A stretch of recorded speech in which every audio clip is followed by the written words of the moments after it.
नमस्कार, खबर कथा में आप सबका स्वागत है।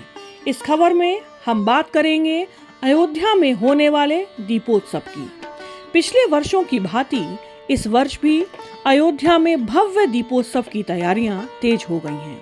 19 अक्टूबर को होने वाले इस दीपोत्सव में पिछले रिकॉर्ड को तोड़ने की तैयारी चल रही है। इस बार 56 घाटों पर 26 लाख से अधिक दिए जलाए जाएंगे। दीपोत्सव की विस्तृत जानकारी के लिए राष्ट्रीय प्रस्तावना मीडिया समूह के संस्थापक संरक्षक संजीव श्रीवास्तव से ब्यूरो चीफ पीयूष त्रिपाठी ने खास बातचीत की। नमस्कार, मैं हूं पीयूष त्रिपाठी और मेरे साथ हैं हमारे समूह के संस्थापक संपादक संरक्षक संजीव श्रीवास्तव जी। संजीव जी, आपका स्वागत है। और दीपावली नजदीक आ रही है और अगर हम उत्तर प्रदेश की बात करें, अवध हमारे यहाँ है, अयोध्या हमारे यहाँ है, और जो हमारी उत्तर प्रदेश सरकार है दीपोत्सव को बहुत भव्य रूप से मनाती है, जोर शोर से। तो इस बार क्या कार्यक्रम है जो आपकी जानकारी में आया है? नमस्कार पीयूष जी, आपने बहुत समसामयिक प्रश्न पूछा है। जहाँ तक उत्तर प्रदेश सरकार की बात है तो सरकार तो वही कार्यक्रम मनाती जो जनहित का कार्यक्रम होता है जी, और मनाना भी चाहिए क्योंकि सरकार सभी की है।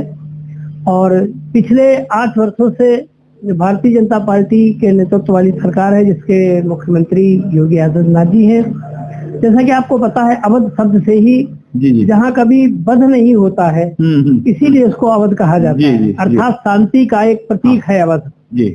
और उस शांति के प्रतीक अवध में जो अवध की राजधानी है, जिसको अयोध्या के नाम से आप जानते हैं, हमारे पुरातन उसमें जाएंगे, जब आप सनातन धर्म की परिभाषा में जाएंगे तो सबसे पहले जब नैमिषारण्य में स्वयंभू मनु ने जब तपस्या की थी और ये कहा था कि परमात्मा हमारे यहाँ पुत्र बन के आए, तो परमात्मा ने एक कमिटमेंट किया था, इक्ष्वाक वंश की शुरुआत हुई और उसकी राजधानी को अयोध्या ही चुना गया था जी। तो अयोध्या की जो पहली राजधानी बनी इक्ष्वाक वंश की, वो अयोध्या थी, और उसी को अब हम लोग जो है अवध के रूप में भी, अवध की राजधानी के रूप में भी जानते हैं। युग बीत गए, समय बीतता गया और धीरे धीरे अब हम लोग जो वर्तमान काल में आए हैं, योगी आदित्यनाथ जी भारत उत्तर प्रदेश सरकार का नेतृत्व कर रहे हैं। उनके मुख्यमंत्री बनते ही बहुत सारे आमूल चूल परिवर्तन हुए जो आज जनता के सामने दिखाई दे रहे हैं, वो विषय अलग है। आपने जो दीपोत्सव वाली बात कही, जैसे हमारी मान्यता है रामचरितमानस में तुलसी जी ने जो उद्धृत किया है कि जब रामचंद्र जी 14 वर्ष का वनवास समाप्त करके वापस आए हैं अयोध्या, तो जिस दिन उन्होंने रावण को मारा था, उस दिन विजयदशमी के रूप में पूरे देश में विजयदशमी पूरे हर्षोल्लास के साथ मनाई जाती है। लेकिन रावण को मारने के बाद जब वो लक्ष्मण जी और सीता जी और हनुमान जी के साथ जब अयोध्या वापस आए हैं, उस दिन जो अयोध्या वासियों ने उनका स्वागत किया है, उस दिन जो उत्सव मनाया गया है अयोध्या में, उसको हम लोग दीपोत्सव के रूप से मनाते हैं। ऐसी परंपरा है और वो परंपरा आज की नहीं है, सैकड़ों हजारों वर्ष पहले की है जी। लेकिन वर्तमान समय में चूंकि अभी हाल में ही इसी सरकार के कार्यकाल में अयोध्या में जो राम जन्मभूमि का जो विवाद चल रहा था, तो सुप्रीम कोर्ट तक विवाद गया और दूसरे पक्ष ने भी उसको न्याय हित में जाकर के जो निर्णय हुआ सर्वोच्च न्यायालय का, उस सर्वोच्च न्यायालय के निर्णय के बाद जब श्री राम जन्मभूमि पर अयोध्या में रामलला की स्थापना हुई, और स्थापना के बाद जब से स्थापना हुई है और जब से भारतीय जनता पार्टी सरकार आई है, तब से दीपोत्सव का बहुत ही भव्यता के साथ आयोजन होता है।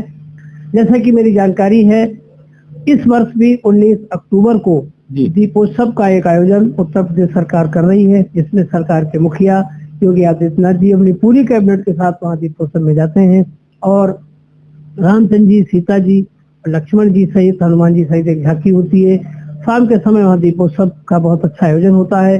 देश विदेश की मीडिया भी कवर करने आती है इस समय, और स्थानीय लोग भी इस पर्व को बहुत ही हर्षोल्लास के साथ मनाते हैं। और दीपावली का जो पर्व है हम लोगों के बीच में कम से कम 5 दिन का पर्व होता है जो धनतेरस से प्रारंभ हो जाता है। उसके बाद हम लोग दीपावली के बाद यम द्वितीया तक उस पर्व को मनाते हैं।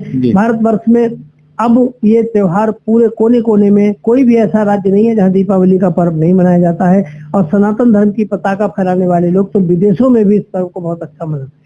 संजीव जी, आपने बहुत अच्छी जानकारी दी। अपने दर्शकों को भी हम बताएं, दीपोत्सव आने वाला है। दीपोत्सव यानी दीप का पर्व दीपावली, लेकिन उससे ठीक एक दिन पहले छोटी दिवाली जिस दिन हम लोग कहते हैं 19 अक्टूबर को है इस बार। उस दिन उत्तर प्रदेश सरकार भव्य आयोजन दीपोत्सव का कर रही है। हर वर्ष एक नया रिकॉर्ड बनता है दीप जलाने का। इस वर्ष भी उस रिकॉर्ड को आगे एक नया रिकॉर्ड बनाने की तैयारी है।